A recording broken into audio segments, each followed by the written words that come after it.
good to be here this evening. Grateful again for the opportunity to come together to worship and study, to pray, and to encourage each other to remain faithful to the Lord, and to invite all who are invited to open up the pages of God's Word, regardless of wherever you are in life. Jesus has died and loves every one of us. He rose from the dead, and His power over death is given to us through the power of the gospel to have victory over the death that sin brings into our lives. And so we're so grateful for that message, and grateful to work together as a congregation to spread that message to everyone that we see and have an opportunity to meet. And we're so thankful for the visitors that are with us, and we're grateful that you're here. We invite you to come back and be with us anytime you can. We invite you to ask any questions you may have. Maybe there's a question you may have from the lesson you might hear tonight. I just want to let you know I would not be offended in the slightest bit if there's anything that you hear and maybe question. Say, hey, I want to talk to you a little bit about that. We would love that. Would love to just open up the Bible to make sure that whatever I'm preaching is true from God's Word, and that we can be a help and encouragement to each other. To make sure we're simply doing that, following what God teaches and God says in His Word. We believe that is His inspired truth, and it's our obligation to hold it up and to follow it and to help others to find it as well. We're going to be spending our time in the book of Deuteronomy. We've just begun reading the first few chapters of Deuteronomy in our congregational reading, so I thought it would be fitting to do kind of an overview of the book. We'll just have a few comments as we just kind of present just a bird's eye view of just kind of what's all happening here, as we have been spending a bit of time looking intently at the actual verses as we've been going chapter by chapter. And so prayerfully will be something that will be a benefit throughout our reading of that book. Let's just start reading the first few verses. Deuteronomy chapter 1. Just read the first 5 verses, give us an idea, a clue of what's going on here. Deuteronomy chapter 1 verse 1 says, "These are the words which Moses spoke to all Israel across the Jordan in the wilderness, in the Arabah opposite Suf, between Paran and Tophel, and Laban and Hazeroth and Dizahab. It is 11 days' journey from Horeb by the way of Mount Seir to Kadesh Barnea in the 40th year. On the first day of the 11th month, Moses spoke to the children of Israel according to all that the Lord had commanded him to give to them, after he had defeated Sihon, the king of the Amorites, who lived in Heshbon, and Og, the king of Bashan, who lived in Ashtaroth and Edrei, across the Jordan in the land of Moab. Moses undertook to expound this law." And so what we find is Moses is going to be basically beginning a series of speeches, a series of sermons, and he's speaking specifically to the children of Israel, the descendants of a generation that did not follow, did not truly love God, did not truly stick true to His commandments. They had been given wonderful opportunities to know this God of the universe, specifically with His presentation of strength and creation, that He parted the Red Sea and allowed His children to cross on dry land and defeated all of the Egyptians were chasing after them. Well, sadly, what we found was over and over and over again, they would complain about those minute details. Not enough water. We don't like the food that we're eating. Could you do something about that? And over again, God continually showed how displeased He was, that rather than focus on this amazing God who cared for them, who delivered them, that they continually forgot. And so we're going to see that emphasized over and over again. So it says here, this is Moses speaking in the 40th year. Well, this is the 40th year of the older generation's been wandering around, and now we're speaking to the descendants. The plan has been completed. God's plan was to not allow those original Israelites who were delivered from Egyptian bondage. They were going to wander around in this wilderness, and the purpose was really to have them die off. They were not going to be permitted to enter into the promised land. And so this 40th year, we've come to an end. And Moses is now speaking to the children of those who have died, And what is interesting is we also see the location. It says they're right now they're in Moab. They're east of the Jordan. And so they're looking into this place of safety, this place of promise, the fulfillment of all the things that God had promised to the forefathers is now coming to completion. So Moses is very, very concerned for this generation. And he's going to emphasize over and over again how important it is that they truly learn to follow God. And that is that they learn not just to know His commandments. Knowing His commandments isn't enough. It's interesting. Deuteronomy really, it means second law. It's not really exactly a second law. It's really the same law that their parents were given. But it's referred to as a second law because Moses is going to really expound more in greater detail some of the conditions of that law, hopefully trying to bring about the character of God, trying to emphasize the God behind these laws, that they would truly realize the purpose of the law was not necessarily to have a specific verbatim checklist of if I do this, I don't do this, I don't do this, and I do this, and I'm good. The idea was that they would truly learn to love the God who was directing them and caring for them and realize all these laws had purpose. It was for their good. And there's going to be an emphasis on the heightened level of the justice of this God. And he's going to continually emphasize that when Israel follows the specific laws that God had given them, you compare God's laws with the other nations around them and you find out how superior this God is. That this is a God of justice. This is a God who cares. This is a God who makes laws for the good and welfare of mankind. And is looking out for their best interests. And so much of this book is going to focus on that. Perhaps maybe the best place to look at where the term Deuteronomy or second law comes out is over in chapter 17. Turn over to Deuteronomy chapter 17. And perhaps probably is the best place that really maybe gives a picture of what exactly is going on here and kind of give us an idea of why we have this name. Deuteronomy chapter 17. And if you want to back up there, we'll start reading the middle of the chapter. Let's read verse 14.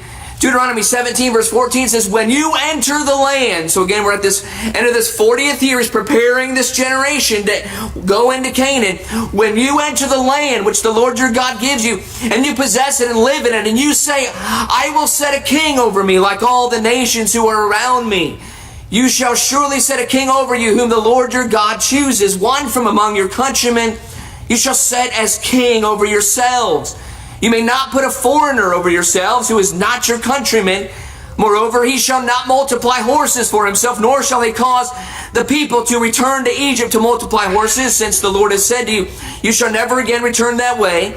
He shall not multiply wives for himself, or else his heart will turn away, nor shall he greatly increase silver and gold for himself. Now it shall come about, when he sits on the throne of his kingdom, he shall write for himself a copy of this law on a scroll in the presence of the Levitical priest. So again, he's talking about the importance of writing out this law. So here's where we get the idea of the second law, really just a copy that the king's going to write out and transcribe. And so they reiterate the purpose of making sure this law gets from their minds, just in terms of knowing what the law says, but into the inner recesses of their hearts.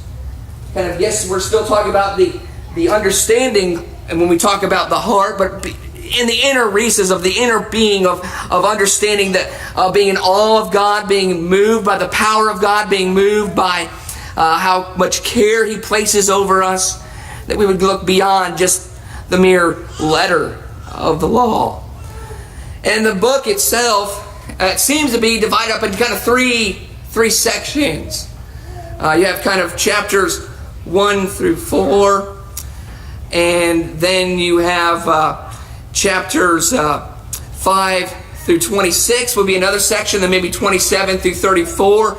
And really those three sections, chapters 1 through 4, is really looking backwards. Chapters 1 through 4 is looking back at all the marvelous things that God has previously done.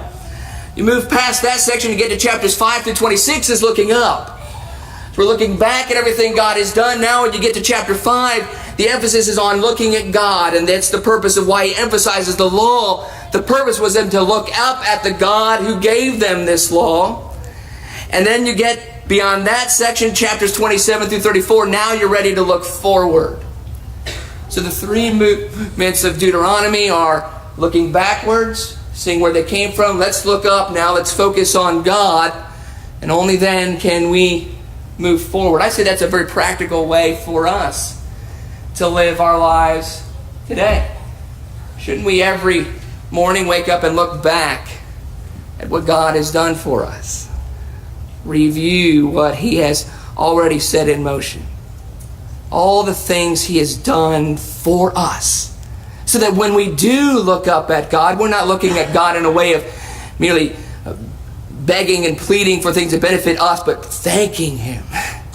Thanking him for so much of what he has done for us, and then looking forward, realizing that we cannot get to where we need to go without his guidance. And so that's really Moses' intent here, is to try to get them thinking that way. Look backwards, be grateful, be in awe, be gracious, look up, receive, have an open heart that accepts what God teaches, and then move forward and be courageous, be of faith, and take the land and be faithful. But one repeated phrase is going to come again and again and again. It is, don't forget.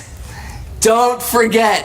It's going to remind them that's what the problem of their children was. They forgot. Or excuse me, the parents forgot. And the children are being reminded. And what's interesting, we're going to look at several chapters in great detail as we move on, but here we're just kind of giving this overview. There's going to be one great section where, again, it's going to repeat this idea, is emphasizing how important it is not just that they learn the law, but he emphasizes over and over again, teach your children. It's not enough just for you to know what you're doing. You need to teach this and make sure your children and your grandchildren understand this. We want continual faithfulness. And so the emphasis that Moses is going to tell them is the reason that you are in the predicament you were. It's because they forgot and they didn't teach. And he basically has kind of a fresh audience. Because we're looking at a group of people who, aside from Joshua, Caleb, and Moses, that's really the only representatives of that generation of faith. Aaron and some of those that were contemporaries with him, but in terms of leadership, that's all that really is left in representing. Most of these people have died off, and now we're talking to the younger generation. And so let's look at chapter 4 in the first section, where he's talking about looking back at what God had done. Then for the one to look at a specific section that's good for us to look at and keep it in mind as we go through this book, Deuteronomy chapter 4, and let's start reading in verse 9. So much of this book is going to have Moses emphasizing again and again how they have a choice. And they need to choose God. And choosing God means choosing life, but it also means choosing to obey God. But obedience of God needs to become from a love of God. And he needs to reiterate how important it is that they learn to love God, to trust God, and to not forget God's goodness. Let's read Deuteronomy chapter 4 and just read verse 9, beginning there. Deuteronomy 4 verse 9 says, "Only give heed to yourself and keep your soul diligently so that you do not forget." And that's going to be a common phrase over and over again, but right off the bat in chapter 4. Don't forget the things which your eyes have seen, and they do not depart from your heart all the days of your life, but make them known to your sons and your grandsons. And this is going to all lead up to a choice, because later on in the book, he's going to give them a series of blessings and curses. He's going to tell them, now here's your choice. Remember we talked this morning about consequences? He's going to tell them there are going to be consequences for what choice you make. Great consequences if you choose God, the blessings there. There's going to be curses. There will be curses if you choose to disobey. So how important it is not just that they're faithful today. How important not just you're doing what's right today, but you don't forget to continually devote yourself to God. Don't forget. So he says here, give yourself diligently so you do not forget the things which your eyes have seen, and they do not depart from your heart all the days of your life, but make them known to your sons and your grandsons. Remember the day you stood before the Lord your God at Horeb. Remember, he's looking backwards. Remember this. Remember when the Lord said to me, assemble the people to me that I may let them hear my word, so they may learn to fear me all the days they live on the earth, and that they may teach their children. There again, notice the emphasis. Why do you need to remember? Not only for yourselves, but your children. You've got to make sure your children learn and they don't forget. Verse 11, you came near and stood at the foot of the mountain, and the mountain burned with fire to the very heart of the heavens, darkness, cloud, and thick gloom. Then the Lord spoke to you from the midst of the fire. You heard the sound of the words, but you saw no form, only a voice. So he declared to you his covenant, which he commanded you to perform, that is the 10 Commandments. So this second law is just putting more greater emphasis on the original law, the 10 Commandments, and on his statutes for mankind. He wrote them on 2 tablets of stone. The Lord commanded me at that time to teach you statutes and judgments, that you might perform them in the land where you are going over to possess it. So here's the stage. You're looking at it, it's within reach. And before you go there, let's review. Why are you here? You are here because of the disobedience and the faithlessness of your parents. They forgot. Don't make the same mistake. You remember. You treasure the love that God has for you, and you continue and devote yourselves to it. Notice in verse 32, same chapter, Deuteronomy chapter 4, in verse 32. He says, indeed, ask now concerning the former days which were before you, since the day that God created man on the earth, and inquire from one end of the heavens to the other, has anything been done like this great thing, or has anything been heard like it? Has any people heard the voice of God speaking from the midst of the fire, as you have heard it and survived? Or has a God tried to go to take for himself a nation from within another nation, by trials, by signs and wonders, and by war, and by a mighty hand, and by an outstretched arm, and by great terrors, as the Lord your God did for you in Egypt before your eyes? To you it was shown that you might know that the Lord, he is God. There is no other besides him. Out of the heavens he let you hear his voice to discipline you, and on earth he let you see his great fire.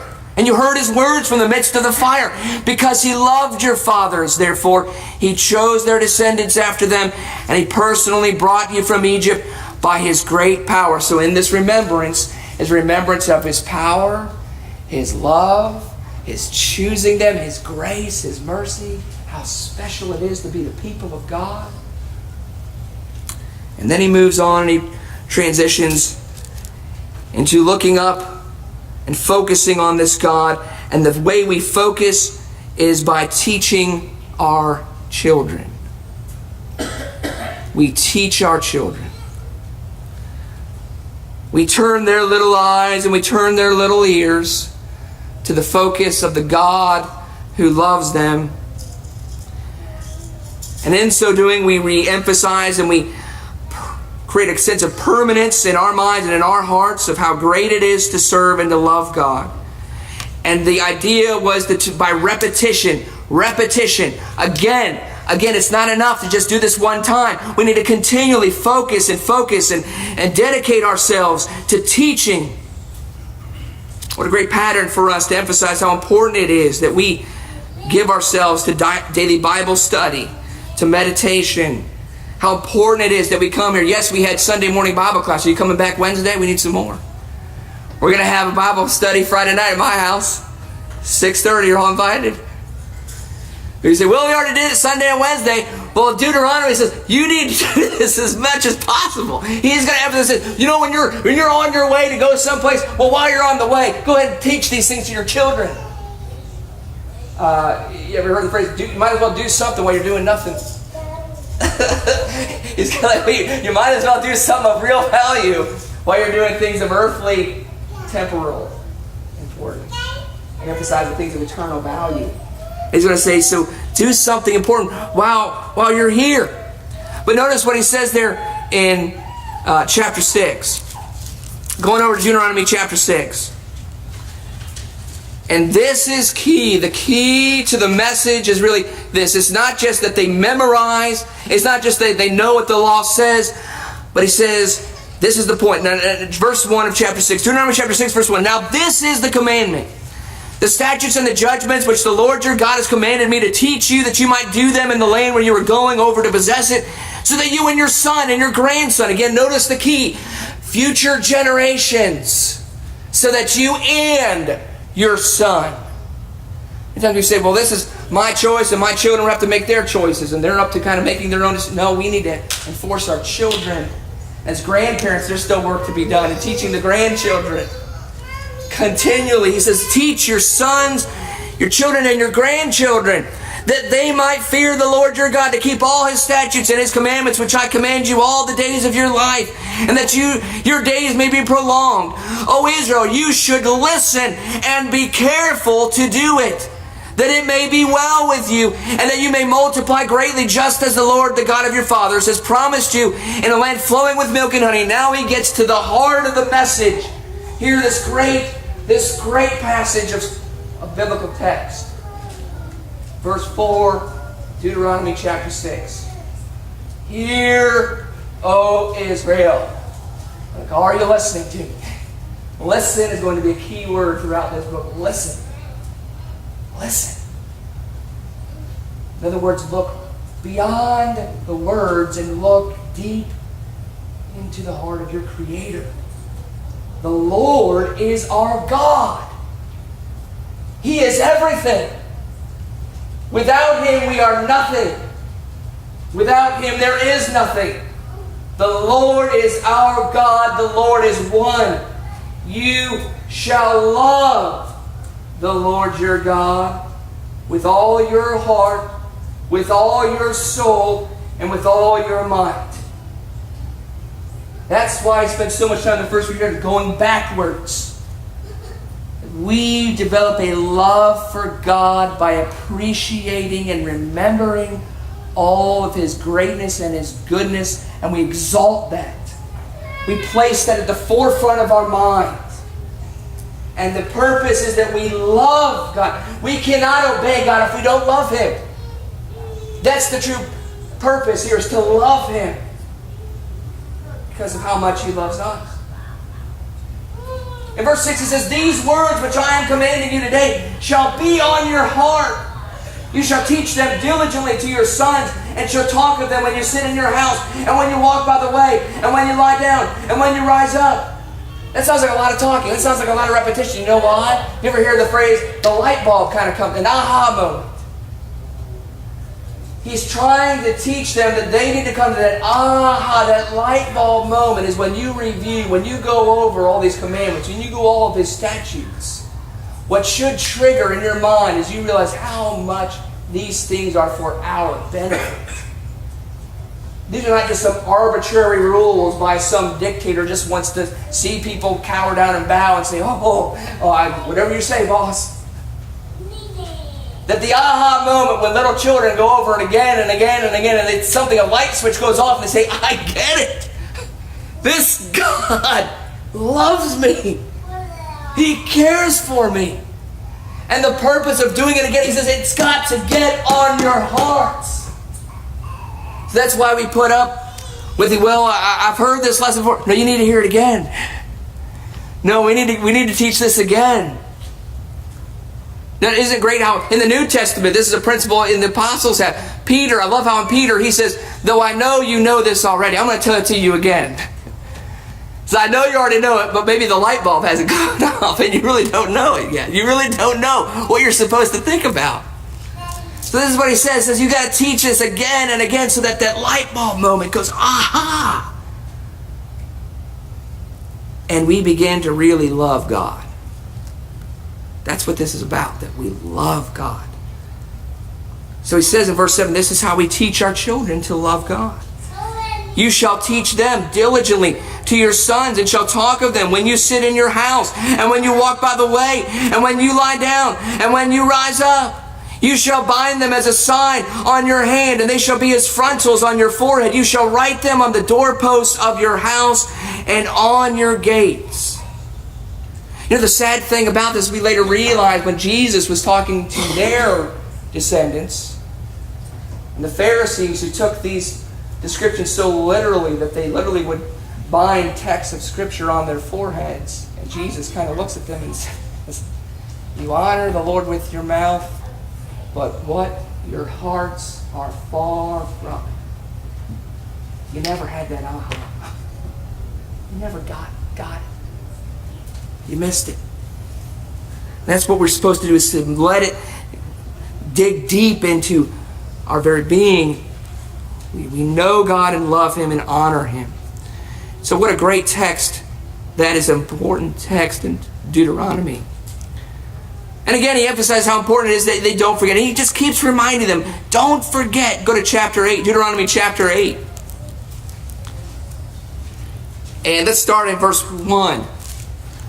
Deuteronomy chapter 8 verse 1 says, all the commandments that I am commanding you today, you shall be careful to do, that you may live and multiply and go in and possess the land which the Lord swore to give to your forefathers. You shall remember all the way which the Lord your God has led you in the wilderness these 40 years, that He might humble you, testing you to know what was in your heart, whether you would keep His commandments or not. That's what dictates whether or not we keep the commandments, is what's in our hearts.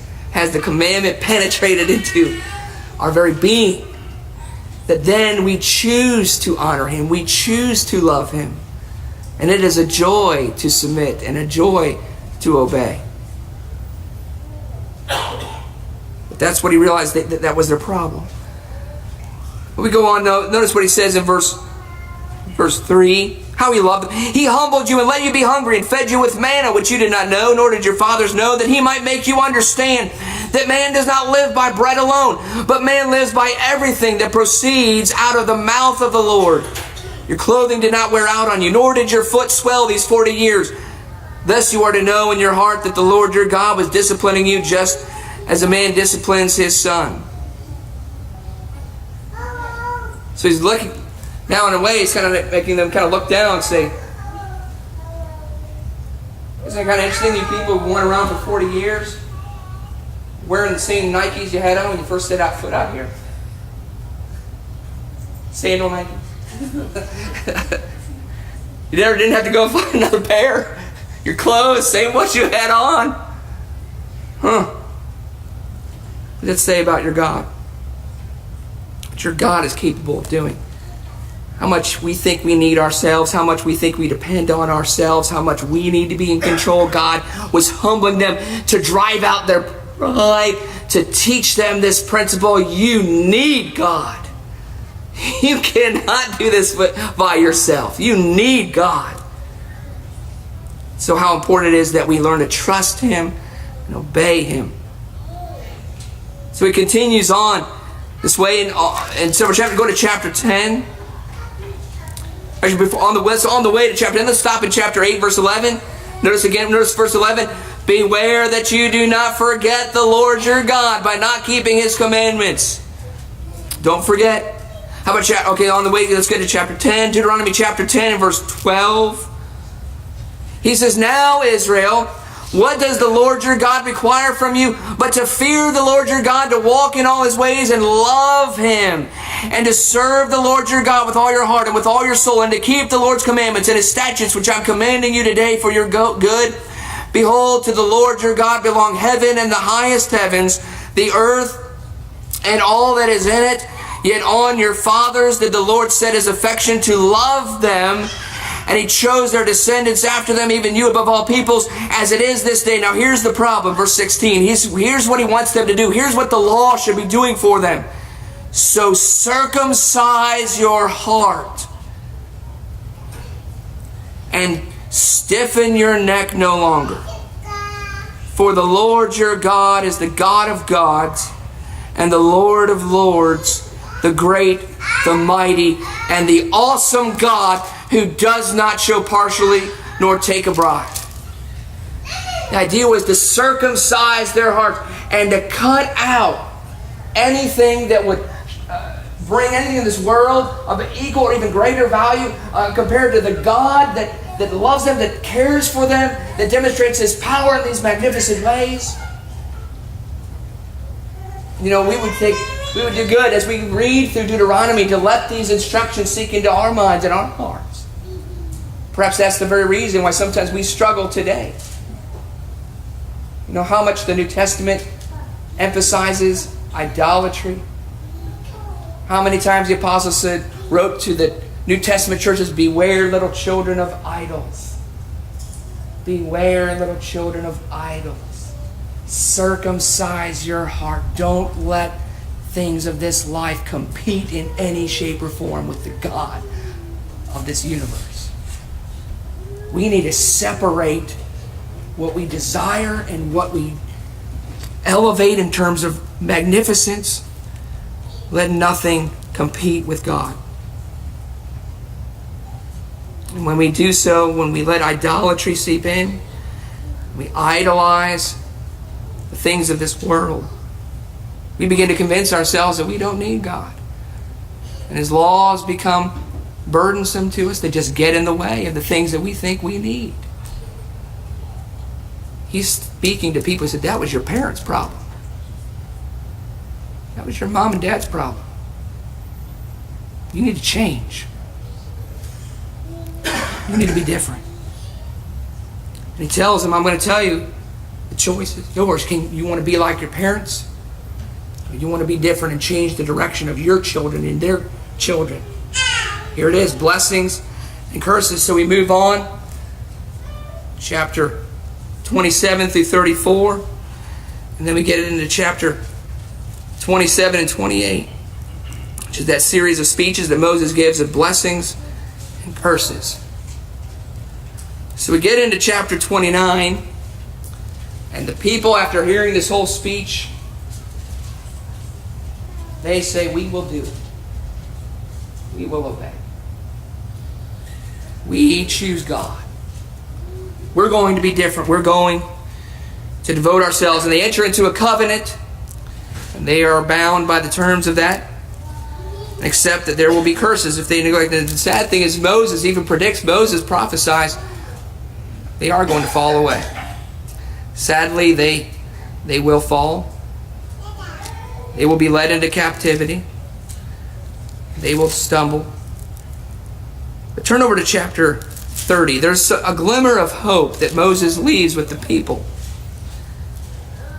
You remember why it was so important, why he emphasized again and again how it was that they teach and that they remember. Remember. And what's great about this is Israel is a great case study for us when maybe in our lives, or maybe others we know in their lives, when temporarily people drift away from God, they choose the things of this life rather than the things of God. They start making their own choices, and it takes them further and further away from the care of God. You know what's so great about when we, as little children, we teach and we teach and we teach? Moses is hoping and counting on that one day when they find themselves in captivity that they will remember. And the great thing about God is that it's never too late to remember. It's never too late to remember. Hopefully they remember. The idea is that you remember so that you don't commit this sin to begin with, and you keep yourself from all kinds of horrific consequences. But the great thing about this is He predicts they will fall away, they will suffer consequences, but still the God is going to be loyal to the covenant, and He's going to tell them that there is still a chance that they will remember if they do this. Circumcise your heart. Separate your devotion for the things of this life and all the enticements that go along with it, and separate yourself and remember the God who created it all. But notice what He says in chapter 30. He's going to count on hoping that they will always remember to go to this in Deuteronomy chapter 30. Notice what He says in verse 1. So it shall be when all of these things have come upon you, the blessing and the curse which I have set before you, and you call them to mind in all nations where the Lord your God has banished you, and you return to the Lord your God and obey Him with all your heart and soul according to all that I command you today, you and your sons, then the Lord your God will restore you from captivity and have compassion on you, and will gather you again from all the peoples where the Lord your God has scattered you. If your outcasts are at the ends of the earth, from there the Lord your God will gather you, and from there He will bring you back The Lord your God will bring you into the land which your fathers possessed, and you shall possess it, and he will prosper you and multiply you more than your fathers. Moreover, the Lord your God will circumcise your heart and the heart of your descendants to love the Lord your God with all your heart and with all your soul, so that you may live. In other words, what this speech in the series of sermons should do is bring to mind when they need another aha moment, when they start crying out to the Lord and realize it's much better to serve Him like the prodigal son, and realize, what is it much better in my Father's house? They ought to go back there. That the aha moment that switches on is, how did I get here? How did I get from the safety of my Father's house, and now I'm willing to eat the pods that the pigs that I'm feeding are eating out of? You know what happened? We let our hearts be corrupted. The lust of the eyes, the lust of passion, the pride of life. All those things we're told to beware of, to watch out for, those things corrupt our hearts. It says, you didn't truly circumcise your heart and separate yourself from those desires. And he's begging them to return completely and obey. So Moses completes all these things. Again, in chapter 31, again he predicts they will fall. But there's always this chance to come back to this God if they will remember. And Moses goes up on a mountain and he dies. And he himself does not enter the land. And then we move on and Joshua takes over. So a great book reminding us of how important it is, not just that we know what God says, but that we truly listen by repetition and study and meditation and going over it again and again and again in hopes that it will penetrate deep within us and that we will see the magnificence of this God, be in love with our God, and in love with Him above anything else, that we circumcise our hearts, that we truly devote our desires and our life only exclusively to Him. One final passage, let's look in the New Testament and just very quickly look at something that John said in 1 John. Really, in many ways, the teachings of Jesus follow very similarly in terms of what He's after, what He's trying to convince us of. Let's read 1 John chapter 4, verse 7. Beloved, let us love one another, for love is from God. And everyone who loves is born of God and knows God. The one who does not love does not know God, for God is love. This is what Moses was saying would happen if they would devote themselves. They would know the love of God. He says, by this the love of God was manifested in us, that God has sent His only begotten Son into the world so that we might live through Him. In this is love, not that we loved God, but that He loved us and sent His Son to be the propitiation for our sins. Beloved, if God so loved us, we also ought to love one another. The great God we serve and have an opportunity to serve. And the opportunity is for any who are with us this very hour. In just a moment, we're going to sing a song of encouragement that's been prepared as an invitation. And just as Moses presented his people in the book of Deuteronomy with all these opportunities to get to know and be in awe and submission and obedience and serve exclusively the God of all gods, he says, well, the choice is yours. Lots of blessings that will be yours if you follow Him. Lots of curses and consequences if you don't. When you recognize that the choice of following Jesus is the same, there are blessings or curses with that decision. Don't choose the curses. Don't choose curses. Choose life. Begin by confessing that Jesus is the Christ, the Son of God. Confessing that He is Lord, that He is the Son. And repentance of your sins, be in obedience to His terms of forgiveness, that you would be baptized in water. In Mark 16:16, he who believes and is baptized will be saved. And rise up out of the waters of that baptism to walk in newness of life. And let His Word teach and continually circumcise your heart and learn to be exclusively devoted to Him and walk with Him We want to invite anyone who's never done that. Won't you do so while we stand and sing this psalm of encouragement today? Won't you come and obey the gospel while we stand and sing this song together?